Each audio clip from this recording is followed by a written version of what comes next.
Who are the best targets on the waiver wire ahead of the Week 17 games in the NFL for fantasy football? It's time to find out right here and right now as Pickup Tuesday begins on Locked On Fantasy Football.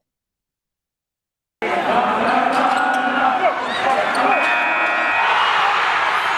are Locked On Fantasy, your daily NFL fantasy podcast. Part of the Locked On Podcast Network, your team every day.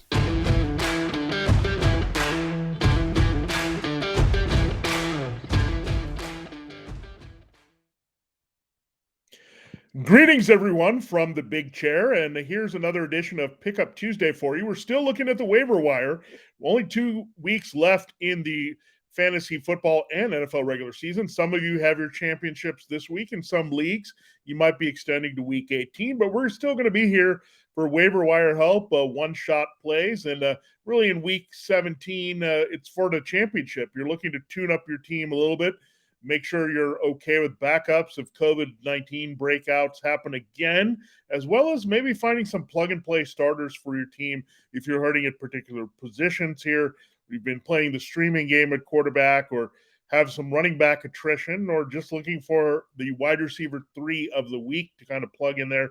We're going to help you find that guy, or maybe you need some help at tight end, or you've been picking up different defenses every week and doing it that way. But that's why the fantasy football waiver wire is important to look at every single week in depth all the way through the end. And we'll do that here for Week 17 for you in a moment. We will also break down for you the Dolphins and Saints. Not much to see there from Monday Night Football, but still we want to give you our reactions to that. As we put a bow on Week 16 before we move on to Week 17, we'll break down all the games of Week 17, back-to-back matchup shows, matchup Wednesday and matchup Thursday. Thanks for making Locked On Fantasy Football your first listen every day. We are free and available to you on all platforms. Now, Dolphins, Saints, this was just not very good offensively, except for one player. That player was Jalen Waddle.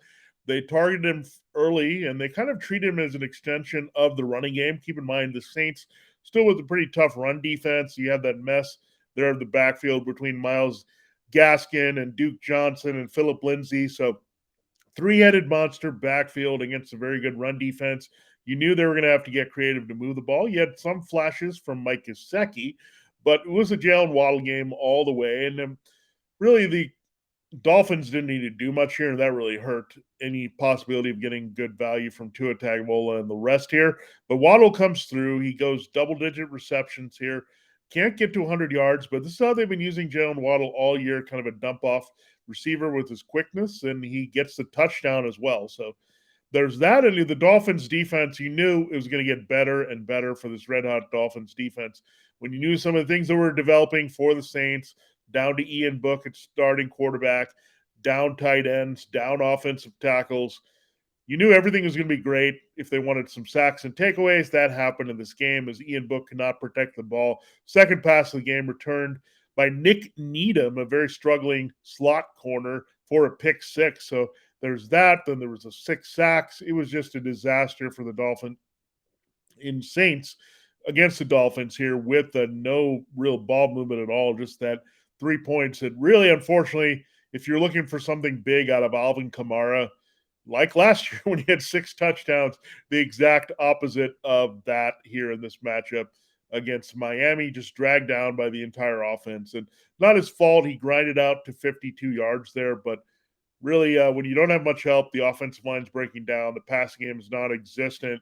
It's really going to be hard for Kamara to be productive, especially when the Saints are not holding on the ball too long, and that's exactly what happened here. So not much to see there. Let's hope Taysom Hill returns here for the matchup against the Panthers next week to get things right for New Orleans a little bit more. Maybe Ryan Ramczyk, the right tackle, and Darren Armstead, the left tackle, will return to also help. So could be a different-looking Saints team totally there at home against the Panthers with all their guys back potentially, and can change the game here because that's going to help Alvin Kamara. So if you've survived in the fantasy football playoffs with Kamara, you're advancing and you're looking for greener pastures here, hoping for a big game rebound against the Panthers. Also a good contrarian DFS play because a lot of people are going to be off him in that game with the recent results of New Orleans. All right, Let's turn to quarterbacks that we can actually use, not Ian Book there. Tua Tagovailoa is a guy that you should be looking at, but the number one pickup of the week, he's been a guy that we've been excited for. We thought he was going to have a high ceiling and really produce for this team, but he had to wait. You had Jimmy Garoppolo hold on to this job, even through some struggles. Would there be a change after Garoppolo's Titans performance? Well, there probably is going to be one, but not the way we thought. Right thumb injury for Garoppolo could be a serious deal where they might shut him down here. So I thought about it during the game. Should they just flip to Trey Lance here? They got some upside in their offense as Trey Lance ready to push it to another level with their weapons. So Jimmy Garoppolo was a facilitator. I think Trey Lance can be a big-time playmaker. So I think they'll be careful with his running initially early. They'll let him do that. It is a Jaguar, so it's a good proving ground here for Trey Lance as well. So he's stepping into an excellent matchup, the best there is for a young quarterback to step in there, motivated there against Trevor Lawrence. So it's going to be, the Texans is who they're playing this week. So we look at the Texans as a weakness here, and it's Davis Mills. So still another rookie quarterback versus quarterback there in Trey Lance versus Mills. He's going to prove himself. It's sometimes hard to keep straight with these Jaguars and Texans, the two easiest matchups there.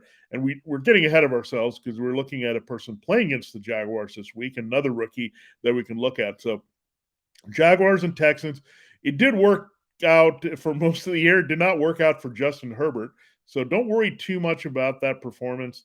This one is on the road in San Francisco. So Trey Lance looking at home, going to get some opportunities, and he's got the playmakers. George Kittle has a great matchup in this one.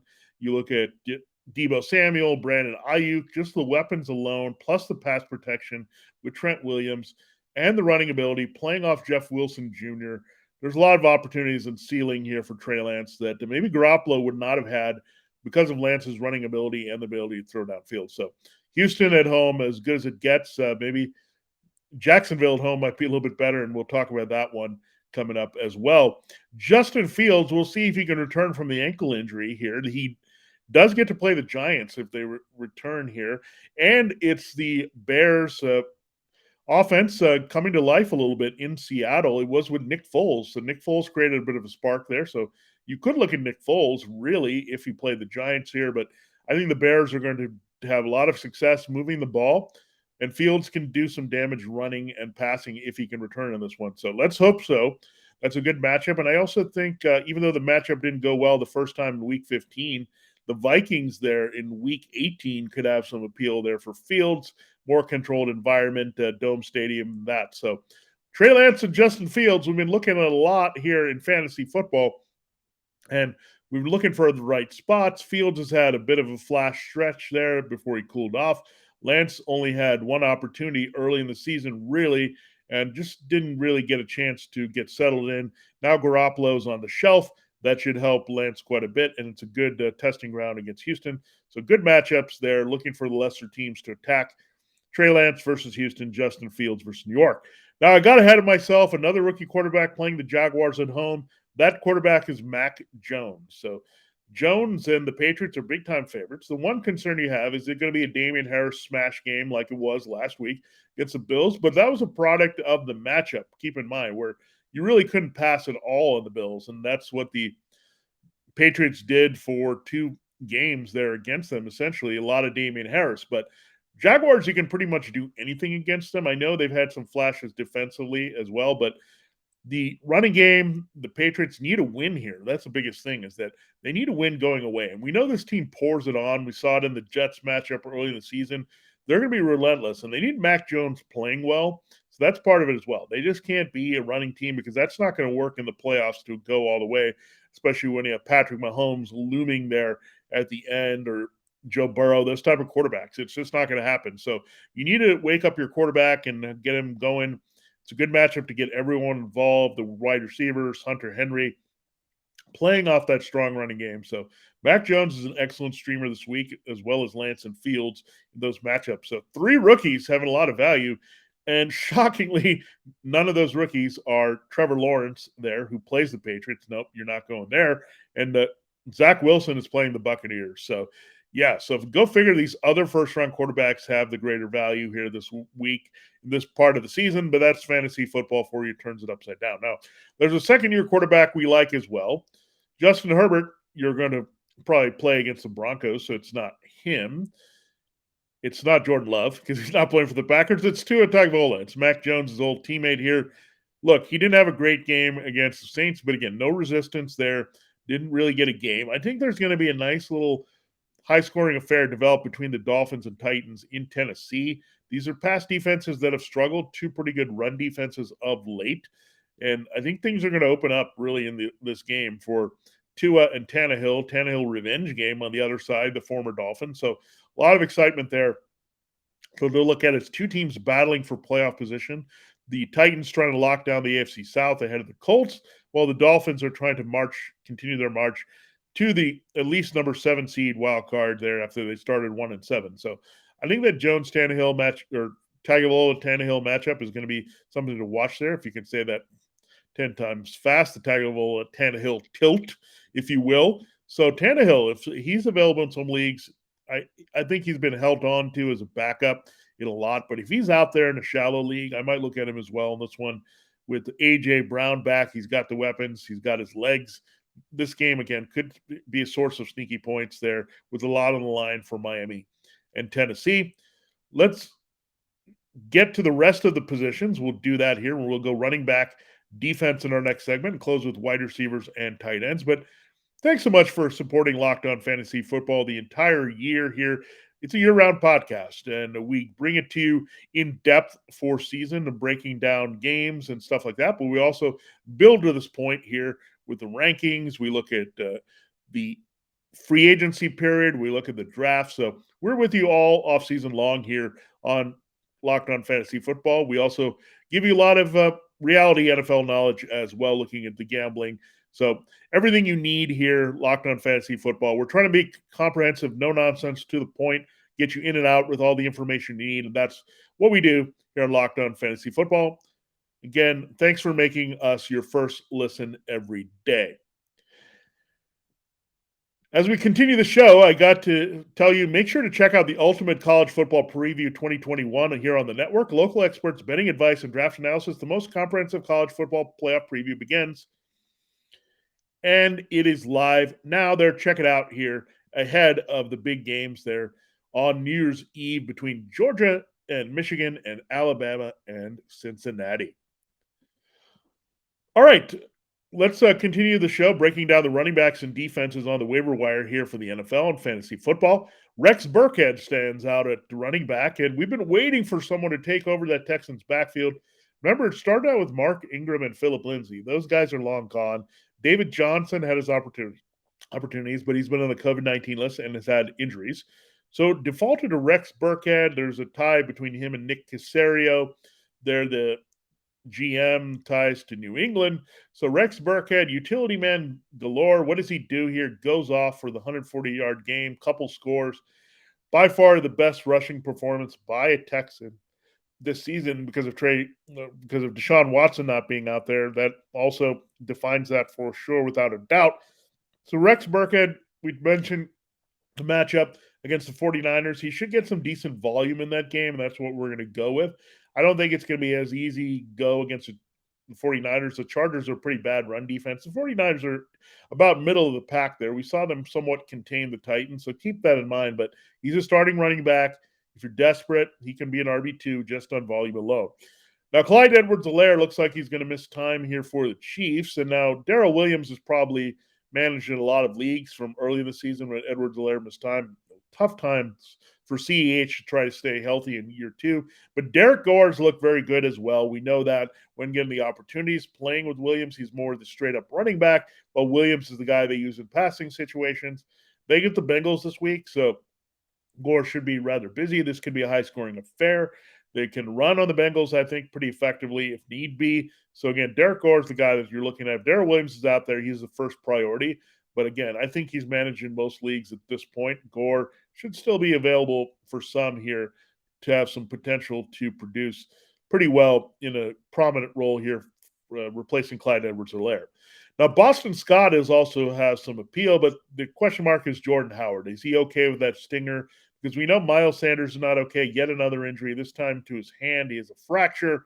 It's tough to carry the ball when you cannot hold the ball. So Boston Scott will be the biggest beneficiary there in early downs. And we say early downs, and game script says that it's also Boston Scott. Because Kenneth Gainwell, we want to trust a little bit more.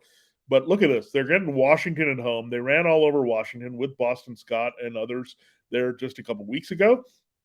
So Scott-Howard combination can be very active and busy. Scott did also score last weekend against the Giants with his role there expanded without Sanders.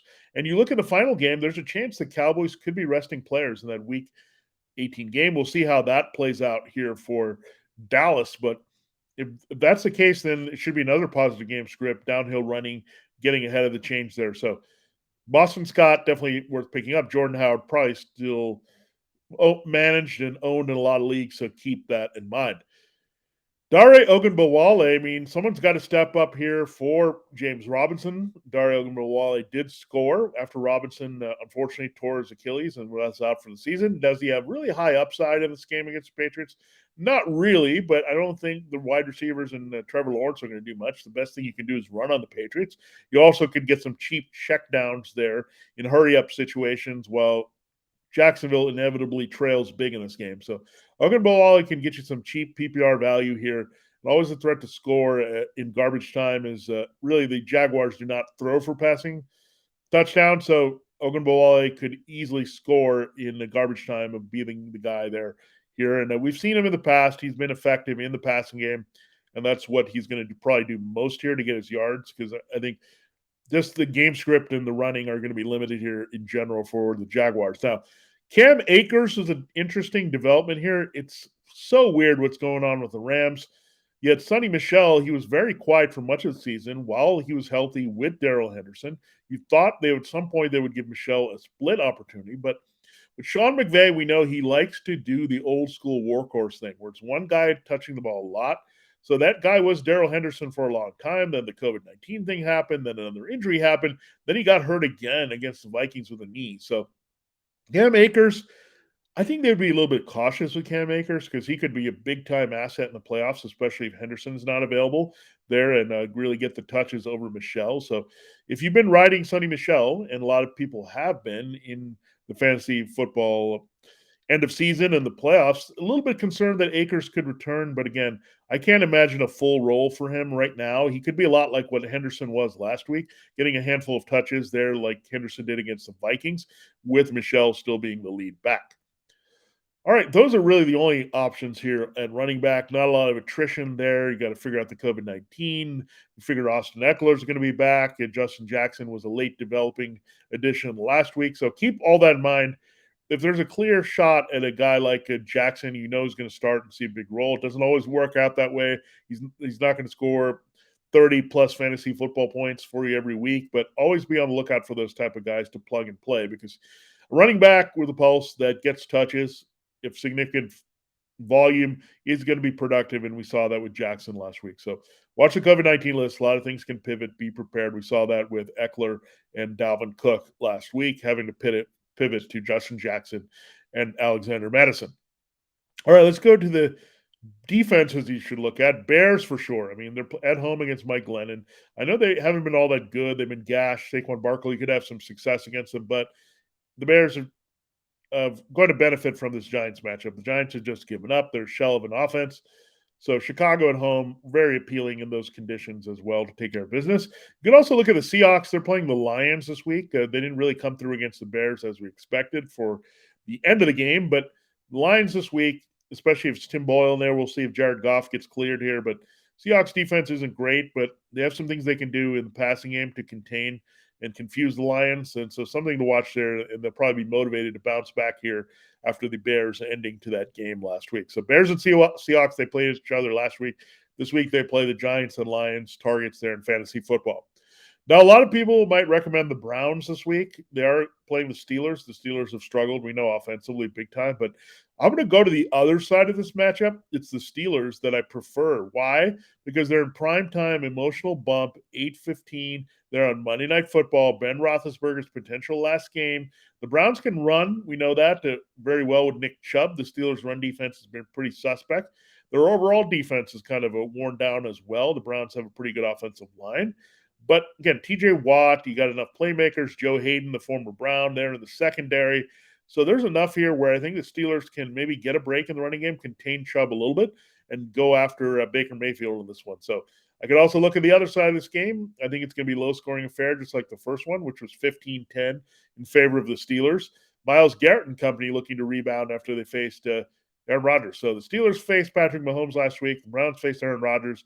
They'll be ready to take it out defensively on their lesser opponent here. And we know there's Elijah Harris and we know there's Nick Chubb, but these quarterbacks, Roethlisberger and Mayfield, can give up a lot of issues there with sacks and whatnot. So and that's what we're looking for on these teams, sacks and takeaways. And I think Monday night could be ripe with those on both sides here in Week 17. The Saints-Panthers game has a little bit of appeal. Now, the Saints could get back to normal strength here if Taysom Hill starts, and the Panthers have much less appeal. They're wilting against the run, so I don't really like that at all. Some people might recommend that, but they're not going to be playing Ian Book most likely here, and the Panthers have just been in the tank here for a while. So I like the Saints a lot in this matchup. Now, a lot of people may have dropped the Saints with the recent developments, or looking at the Dolphins game, they might have saw there that they're available, but if someone drops the Saints, you can look at and play. They've had two very strong games. You wouldn't know it from the Dolphins' final score, but keep in mind they allowed a defensive touchdown. They otherwise shut down a team when their offense couldn't stay on the field, and we know they had a shutout the week before 9-0 against the Buccaneers. So they'll bring it against the Panthers at home as they try to stay in the NFC playoff picture. We'll get into the wide receivers and tight ends in our final segment here on the show, but I do have to remind you about BetOnline. BetOnline has you covered this holiday season with more props, odds, and lines than ever before as football continues its march through the college football season and the football playoffs here, whether it's CFP there at the end of the bowls in college football or the pro football NFL playoffs just around the corner. BetOnline remains your number one spot for all the sports action this season, whatever season it is. Head to the website or use a mobile device to sign up today and receive your 50% welcome bonus on your first deposit. Just use our promo code LOCKEDON to receive your bonus from basketball, football, NHL, boxing, UFC, right down to your favorite Vegas casino games. Don't wait to take advantage of all the amazing offers available for the 2021 season. BetOnline is the fastest and easiest way to bet on all your favorite sports, so don't wait to take advantage of all the new amazing offers available through the new year. BetOnline, it's where the game starts. All right. Time to close the show looking at wide receivers and tight ends you can look at on the waiver wire ahead of Week 17's games. Keep in mind, no Thursday game this week, so you have a lot to figure things out with COVID-19 and injuries and look at the practice reports to see who's playing, who's not, to make sure you're playing the optimal guys here that you've just picked up. KJ Osborne might have been dropped in a lot of leagues when Adam Thielen came back, but Thielen wasn't back. He aggravated his ankle injury there against the Rams. Osborne promptly scores a touchdown there playing off Justin Jefferson. So you look at the Vikings this week, play the Packers. Jair Alexander could be out there trying to shadow Justin Jefferson. So you have Osborne on the other side looking pretty good. One asset of the Vikings passing game that bumps up. As Thielen, I say, is questionable at best to return, and that's a stretch given he is questionable before and played. We'll have to see if he's good here or they shut him down here. Unfortunately, the Vikings are still battling for a playoff spot, so they might not do that here. So watch with the Osborne Thielen situation there. Marquez Valdes-Scantling should return from the COVID-19 list in that same game. Al Nazar did score last week. MVS had the big game 2 weeks ago. So look, you're just hoping for your best opposite Devontae Adams, whether they're working inside or outside here. But Aaron Rodgers is on fire. He seems to have a supplementary touchdown pass to someone not named Adams every week. These two wide receivers are the best bet. MVS more of the big play. Field stretcher, Lazard more of the inside red zone threat. So both these guys have appeal. Just know what you're getting. MVS has got the higher ceiling, but the lower floor. Al Lazard has a higher floor, but lower ceiling for the Green Bay offense. Now, Rashad Bateman, the rookie for the Ravens, may have been dropped in a lot of leagues because he wasn't doing anything, but he came back to relevance last week, catching a touchdown pass there from the new third-string quarterback had to start Josh Johnson. They got to use Bateman more. I mean, Marquise Hollywood Brown is getting bottled up. This week, Brown could see a lot of Jalen Carson Ramsey, or wherever the Rams want to say they're located there. So Los Angeles Ramsey could stop Hollywood Brown this week. So you look at Bateman seeing an opportunity on the other side. They've had Darius Williams and other guys in coverage. So Bateman, they forgot about him a little bit. So we'll see who the quarterback is between Lamar Jackson and Tyler Huntley. You figure at least it's going to be Huntley returning here. Jackson has a chance with the ankle injury, but either way, they need to be targeting Rashad Bateman more here and stop trying to force Sammy Watkins in here when he's on the COVID-19 list and been ineffective, and Marquise Brown fading and facing another tough matchup this week. Giants, if you need to look at someone, you can look at Kenny Golladay. Kadarius Toney did finally get activated from the COVID-19 list last week, but not a lot from the rookie. There's not a chemistry there at all. A little bit of Mike Glennon, Kenny Golladay connection, two big, tall dudes, so that's probably what it is. They're between those guys. Jake Fromm started but didn't look all that good, so they went back to Glennon. You figure that's going to be the case against the Bears. Golladay knows the Bears well from his days in the NFC North with the Lions. So Golladay, I think, could be a decent, sneaky play this week as a wide receiver 3. Marcus Callaway as well could be someone to watch here. He was really limited by the bad quarterback situation, but he still was as effective as he could be with Ian Book there on Monday night. But Taysom Hill and Callaway have something going on. They play the Panthers this week. Panthers did struggle with a similar kind of speedy receiver downfield in Antonio Brown. So Callaway has a lot of appeal this week. Now, you look at Kendrick Bourne. He has a great matchup. We know we talked about it for Mac Jones. Someone's got to catch the balls on the outside. They're playing the Jaguars. Great spot for Bourne to rebound here. He's been quiet of late in recent weeks. He had some running production there against the Colts there to salvage his day, but really disappeared just like the rest of the wide receivers against the Bills. Good bounce back spot for Kendrick Bourne. Had been holding steady as a wide receiver 3 for much of the season. Braxton Berrios, we'll see Jamison Crowder return. It was not conventional. Berrios had to score on a special teams return, led the team with only 40 receiving yards there with 5 catches, but someone's got to catch the ball against the Buccaneers this week with garbage time and volume, and Berrios and Zach Wilson have a connection here, especially if Crowder is not playing. Isaiah McKenzie, we'll see there. He had a big game for the Bills, taking over essentially as their second best target here with Gabriel Davis and Cole Beasley out and Emmanuel Sanders still coming back from knee injury. We'll see. Those things could all improve there where Sanders feels a little bit healthier. Beasley, we'll see. I think he'll have to miss another game here with his non-vaccinated status. But the real concern is Gabriel Davis because he was getting the job done with Diggs here without McKenzie. So we'll monitor that situation. Don't go chase the box score from last week because it's a completely different situation. Same thing with Byron Pringle. You figure Travis Kelce will be cleared for this game this week against the Bengals, so you can't go there because they'll probably go back to the Tyreek Hill, Travis Kelce offense that we know and love there for the Chiefs in Cincinnati. And then Robbie Anderson, you can look at him this week there as well. Not excited about it, but you figure that DJ Moore will get a lot of Marshawn Lattimore here and hope that either Cam Newton and or Sam Darnold can get the ball to Anderson in that matchup against the Saints secondary. Let's look at tight end. Cole Kmet did a little bit more. Unfortunately, Jimmy Graham got the touchdown there for the Bears. Kmet was doing the dirty work, getting involved. He did have a 2-point conversion there in Seattle. They do play the Giants. The Giants give up a lot to the tight end. We know that. It allowed similar athletic guy, Dallas Goedert, to have a pretty decent game last week. So Cole Kmet definitely has some appeal. Gerald Everett came on strong. Biggest game of the season overall for him against the Bears. They played the Lions at home. The Lions have been better against the tight end, but you still can throw to the tight end. We saw that last week with Kyle Pitts stretching the field. They're on Detroit, so Everett, similar athletic type receiver, can have some success. Tyler Conklin should get a little bit of boost should Adam Thielen miss more time as well with the ankle injury, so keep that in mind.